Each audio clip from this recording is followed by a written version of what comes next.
What's going on YouTube, and welcome back to the channel. Today I got a special one for you guys. I'm doing a freestyle design on a high taper with curl sponge styling. Stay tuned and don't go anywhere. No, they don't do it like this no more. Legacy, legacy, legacy. You know it's all about the Legacy, legacy, legacy. Our children start without the Legacy, legacy, legacy. Get on your job and start a Legacy, legacy, legacy. You can't fall without the Legacy, legacy, legacy. You know it's all about the Legacy, legacy, legacy. Our children start without the Legacy, legacy, legacy. Get on your job and start a Legacy, legacy, legacy. You can't fall without the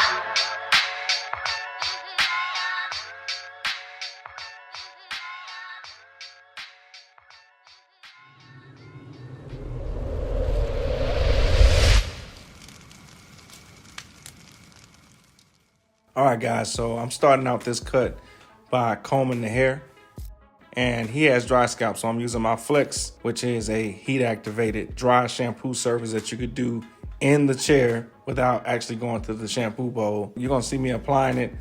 I'm using a exfoliation glove to work that product in prior to bringing in my hot towel. As you can see, I'm working in that product pretty good, making sure that I'm getting all the way down to the scalp and I'm touching around the lineup area.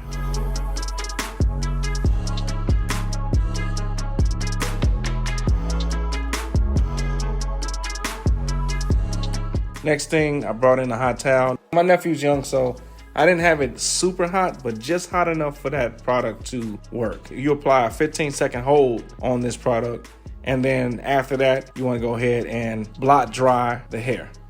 All of the product and any buildup that's in the hair comes out with the towel.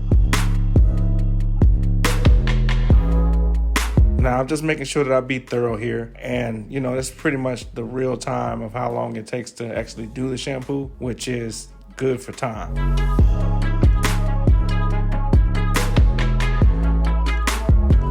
And then you want to come behind it with a blow dryer to make sure that that hair is dry and ready for the cut.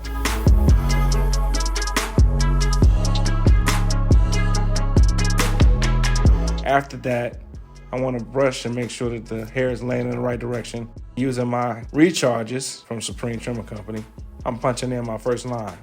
Now, he looked at it and determined he wanted a high taper, so I went ahead and changed my guideline, bringing it up and taking off that C cup. Now, I love this trimmer because they are soft for the client, and they don't leave welts or anything, but they sharp, super sharp out the box.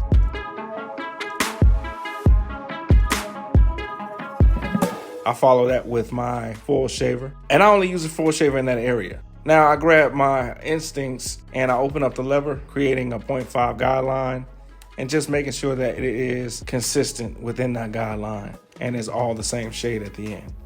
Now I close my lever using a little trigger play and the corners, and I blend that in. My nephew, he fades up really easy, so it may seem like this is moving fast. You know, this next guideline is what I always do. I open up a lever with the one guard and I create a new guideline.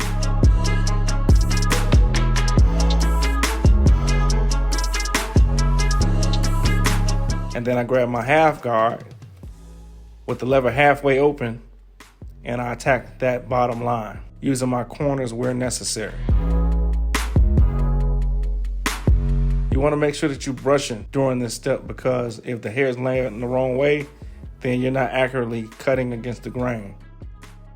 As you can see, I'm using my corners there to get out any dark spots.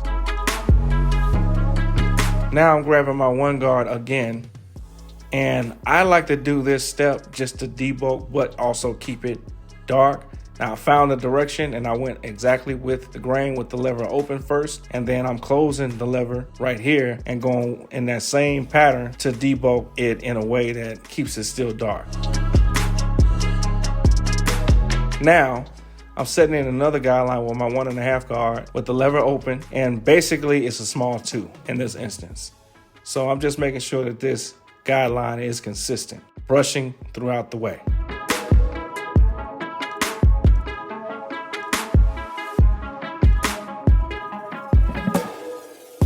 Now, I put the one guard back on the Gamma Instincts, and then I'm closing the lever, and as you can see, the blend is kind of coming together at this point.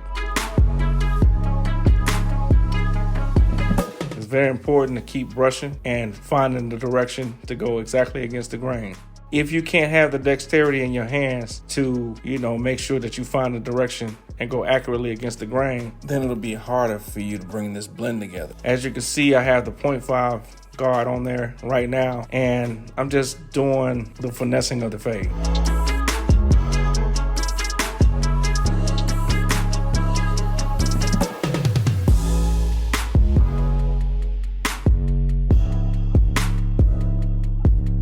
Now, I punch in my line straight now for the back taper this way. I used to do a rainbow arch, but I don't do that anymore. I just go straight across and I leave a line on both vertical bars in the back, as you can see on the left and right there. This allows me to come back when I'm bringing in my gamma instincts following this. I mean, you won't see it, but it leaves just enough darkness there, just enough hair for me to come back at the end and line those vertical bars up a little bit further down, giving it more of a stretched look. I punched in another guideline about a finger's width up with the lever open.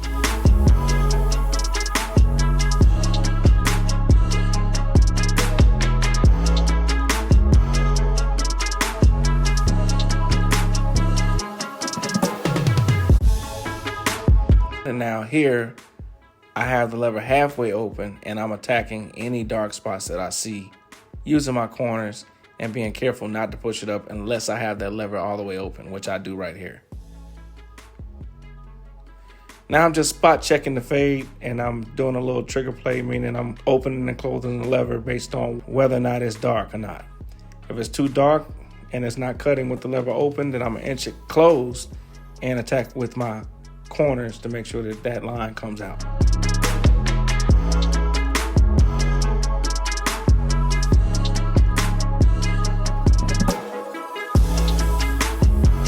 Now I'm back with the one guard here, creating a new guideline with the lever all the way open.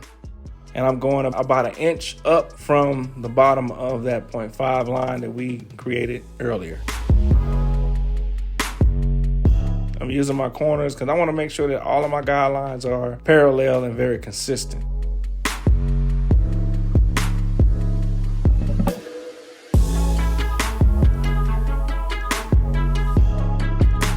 Now, once I got it punched in, then I do the same thing. I put my half guard on and I half the lever and I attack about from the bottom to about 60% of the way up. And I like to use my corners so that I don't push anything up. And if I'm towards the top, then I kind of flick or bevel out a little bit. My bevel motion don't look exaggerated like what you may see from other barbers. Mine is kind of a decrease in pressure. So I'm going from like my pressure being more strong on the head. And then as I go up within the guideline, I'm kind of dialing back my pressure a little bit. As you can see here, it's a lot of work with just brushing and using your corners and just taking out the lines that you're working with and being patient.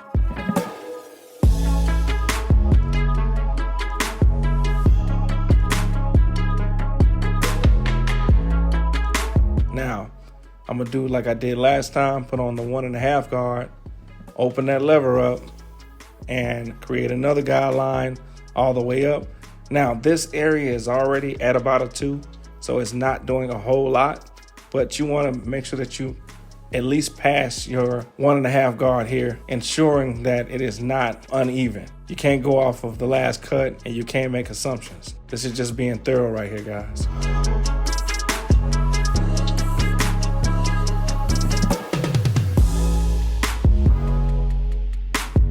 Now that we have that 1.5 guideline punched in, we downgrade to the 1 guard open, and we're using a flick out motion to blend the bottom towards the top and the middle. This is where the magic happens, guys.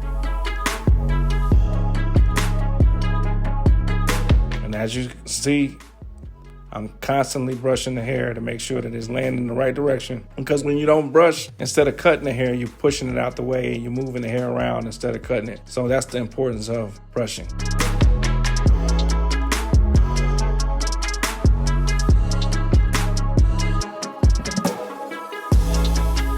Now we're gonna do the same thing on the left side.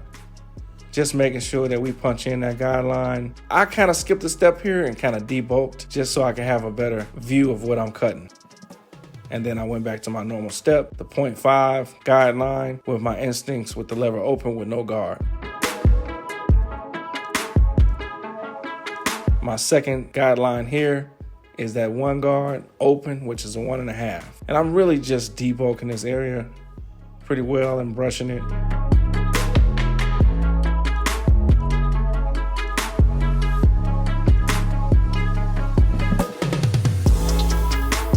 And as you saw that bulk, I went on ahead and grabbed my 1.5 guard open. And I'm moving real fast here, guys. This is like real time. Now, I kind of made this a quick taper on this side because I plan on coming in and doing a simple design, something that stands out.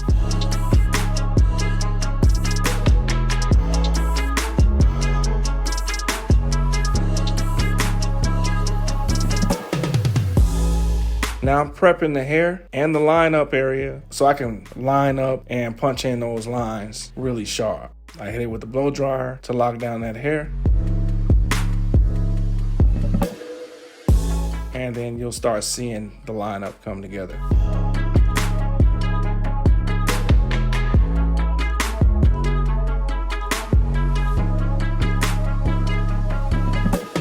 Now, I'm not always systematic with my lineups. I've been doing this for a while, so sometimes if I feel like it, I'll start on one side and then go to the other. But if you're new to the barber game and you're just trying to learn, you always start in the middle, okay? You start in the middle, go from left to right, training your barber's eye so you can be able to jump in at any point and do your lineup. Now I'm using my corners here around the ear. This is a very important part to me. Now, I see a lot of people cut off that little line that's right next to the ear, and I like to keep that detail and keep that almost as long as possible.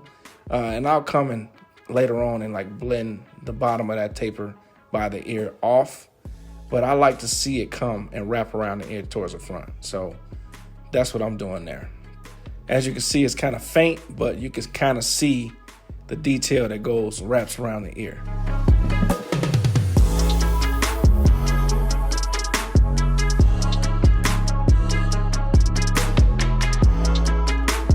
So now I'm just finessing the fade with my half guard, using a light pressure, but I'm reaching, and you see with my left hand, I'm stretching the top of his head. So with that stretch, what it does is it makes the hair stand up, allowing me to kind of chip at that hair that's like lifted slightly because I'm stretching the skin.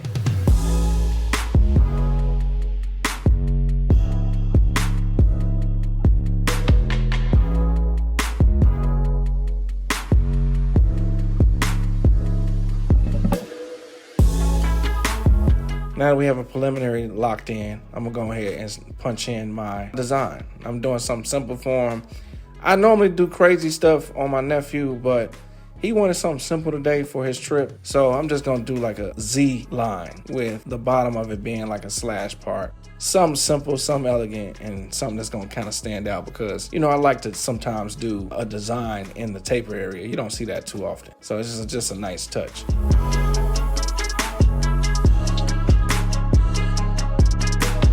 Now, I always use the raw and uncut razors, guys. In my opinion, they the sharpest out. I get my best work done with them. And if you're interested in buying some, man, I'd highly recommend that you tap in. I have the information in the description. Now I'm using my wall A-lines here. They look just like the Andy Slimline Pro, and they are pretty similar to them. I use them there because I wanted more detail in the smaller blade. I'm coming back with these hitters right here. The recharges from the Supreme Trimmer Company. They get the job done every time.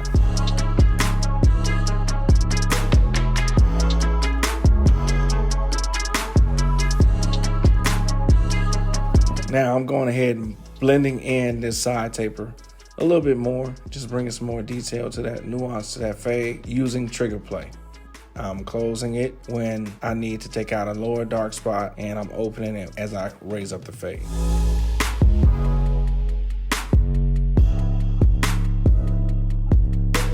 Now here I'm using my hydro steamer to kind of saturate and get the hair ready to style. And also it adds hydration so that it'll be easier for me to pick his hair out. And now those cuticles are kind of open because of that steam that I was using. And it's gonna allow that product to work at its best capacity. Now, I always like to pick out the hair. I don't leave it that way. I feel like it's lazy to not pick it out and shape it. So I think it's good practice to pick out somebody's hair, a client that has this type of styles hair, because that's the only way to make sure that it has a consistent shape. And also cut off those dead ends. It's gonna help it grow and be more healthy. So get in the habit of actually picking this hair out and taking off those dead ends, those split ends, those dead ends, and you're gonna see that the client's hair is gonna be a lot more healthy because of it.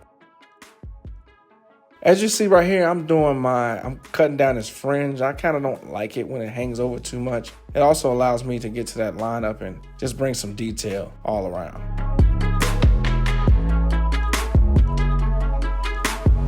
This right here, like actually freehanding and learning how to shape, I'm looking over the corner of his hair. I'm not trying to get this perfect because it's kind of an imperfect kind of style at the end once I get through curl sponging it.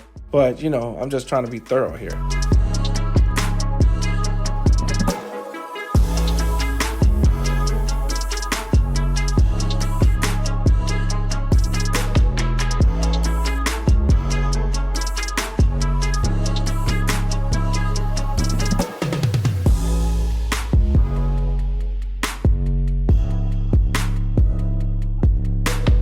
Now, I actually mixed up because my nephew has like a brownish red color to him. So I don't know if you guys do this, but I added some red and some brown together to give him a custom color that look and matches his actual color for his enhancements right here. I don't know if you noticed, but you can also do it for fibers. If you use fibers, you can mix red and brown and shake it up, and it'll work very similar to the semi-permanent dye that we use for enhancements.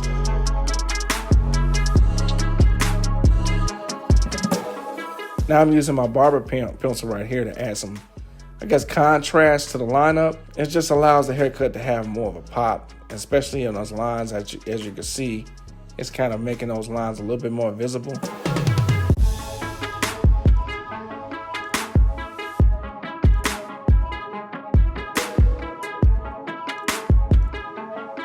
I'm using my fingers to kind of blend it in. And then I'm just doing more detail here. I'm just following it up again and just finessing the design and making it more sharp.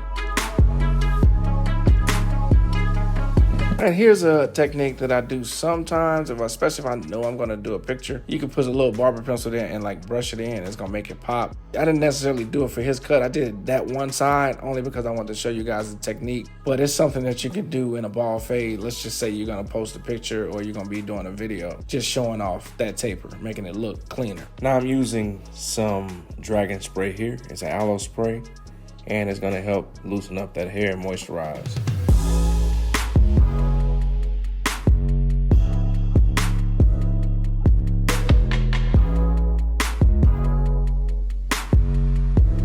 I always use Taraji P. Henson's curls for days for my styling. And once I pre-style, I use the curl cream to just bring it all home. It kind of has a little bit of a hold to it, but it's also a natural product and it smells good. And I highly recommend it. You can check it out in my description if you're interested in buying it. After a curl sponge, you always want to brush the fade because when you're doing a curl sponge, you're disrupting a lot of hair. And so just for the sake of being thorough, you want to make sure that you follow it up.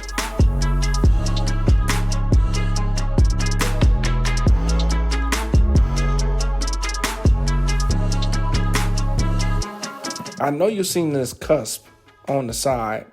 I kind of wanted to flower out a little bit, but also I wanted to still have like a defined look to it, so I took the edge off and I'm doing all my details right here.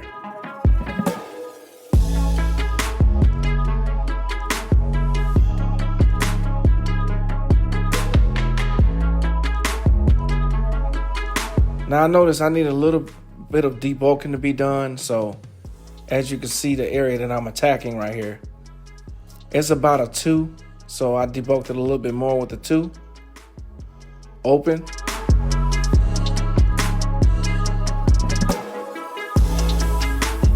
and then I closed it a little bit. And I'm just walking it down because I felt like it was too bulky.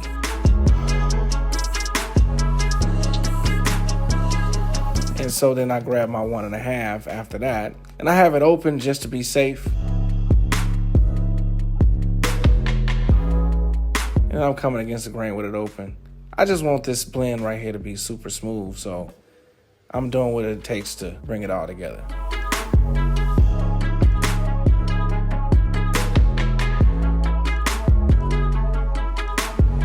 I'm gonna go ahead and hit my nephew's vertical bars with the razor and give him some detail.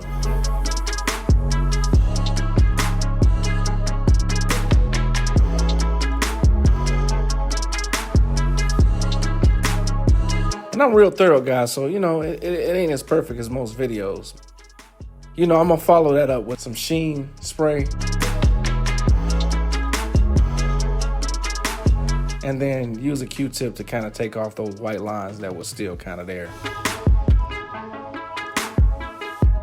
All right, now here it is, guys. Check out my nephew. Here's the before, and here's the after. Check out that back taper, y'all. Very, very clean. Here's another angle right here.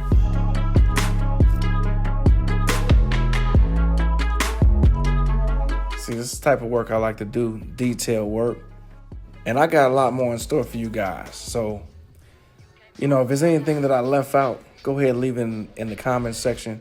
And do me a favor, hit that subscribe button and that bell icon for future updates. But until next time, stay sharp. Legacy out.